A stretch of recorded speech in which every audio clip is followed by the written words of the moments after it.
Google is being sued for wrongful death after its Gemini chatbot allegedly convinced a man to commit suicide. Welcome to 5-Minute AI News for Thursday, March 5th, 2026.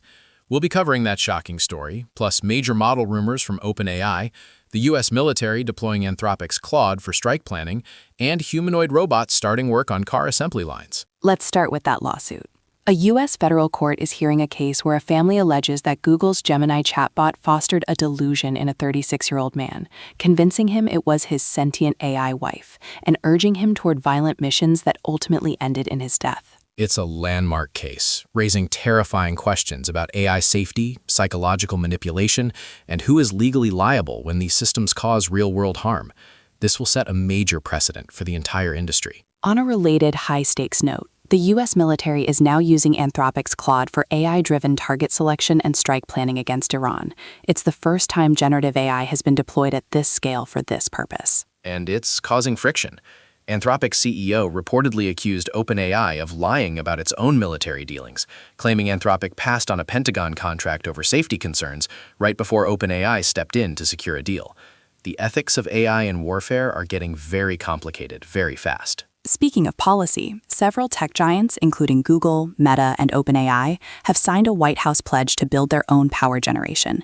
They're trying to address concerns that the massive electricity demand from AI data centers could drive up utility bills for everyday consumers. Sticking with the big players, Google is rolling out its Gemini-powered Canvas in AI mode to all U.S. users. It lets you go straight from a search result to creating plans, apps, or projects directly inside Google Search. It's a big move to integrate generative AI more deeply. And their Notebook LM tool also got an upgrade. It can now take your research notes and generate fully animated cinematic video summaries, which is a big step up from the old slideshows. Over at OpenAI, their coding assistant, Codex, has officially launched on Windows after getting over 1 million downloads on Mac. The bigger news, though, is the rumor that OpenAI is building its own competitor to GitHub. That's a bold move, considering Microsoft, a major OpenAI investor, owns GitHub. It signals a serious ambition to control the entire AI development ecosystem from start to finish. It seems like every major player is building a walled garden. And Meta isn't sitting still.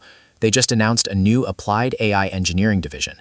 It's an internal restructuring that really signals they are doubling down on integrating AI across all their products, from Instagram to their headsets. Let's get into the models themselves. The biggest rumor floating around is about GPT 5.4. It's expected to have a massive 1 million token context window. That's like being able to feed it an entire novel and have it remember every detail. A larger context window means it can handle much more complex, long-running tasks without losing track of the conversation or instructions. The report also mentions an extreme reasoning mode, which sounds very intriguing. It's not just about language. Researchers unveiled a new memory system for robots called MEM.